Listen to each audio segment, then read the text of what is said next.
بسم اللہ الرحمن الرحیم۔ ویورز، ہم آپ کو مائی اسلامک سٹوریز میں خوش آمدید کہتے ہیں۔ اگر آپ کو ہماری ویڈیو پسند آئے تو چینل کو سبسکرائب کیجیے گا اور ویڈیو کو لائک کیجیے گا۔ آج ہم آپ کے لیے جو واقعہ لے کے آئے ہیں وہ ہے ایک کفن چور کا۔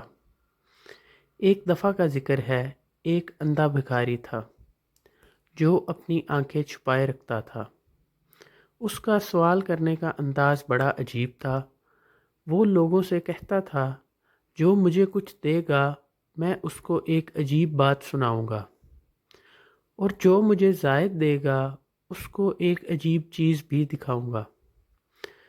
ابو اسحاق ابراہیم رحمۃ اللہ علیہ فرماتے ہیں، کسی نے اس کو کچھ دیا تو میں اس کے پاس کھڑا ہو گیا۔ اس نے اپنی آنکھیں دکھائیں۔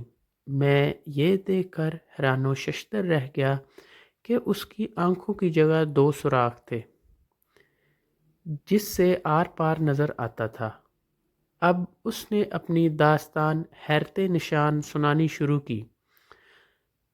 اس نے کہا، میں اپنے شہر کا ایک نامی گرامی کفن چور تھا اور لوگ مجھ سے بے حد خوف زدہ رہتے تھے۔ اتفاق سے شہر کا قاضی یعنی جج بیمار پڑ گیا۔ اس کو جب اپنے بچنے کی امید نہ رہی تو اس نے مجھے 100 دینار بھجوا کر کہلا بھیجا کہ میں ان 100 دیناروں کے ذریعے اپنا کفن تجھ سے محفوظ کرنا چاہتا ہوں۔ میں نے حامی بھر لی۔ اتفاقاً وہ تندرست ہو گیا، مگر کچھ عرصے کے بعد وہ پھر بیمار ہو کر مر گیا۔ میں نے سوچا کہ وہ عطیہ تو پہلے مرض کا تھا، لہٰذا میں نے اس کی قبر کھود ڈالی۔ قبر میں عذاب کے آثار تھے اور قاضی قبر میں بیٹھا ہوا تھا اور اس کے بال بکھرے ہوئے تھے اور آنکھیں سرخ ہو رہی تھی۔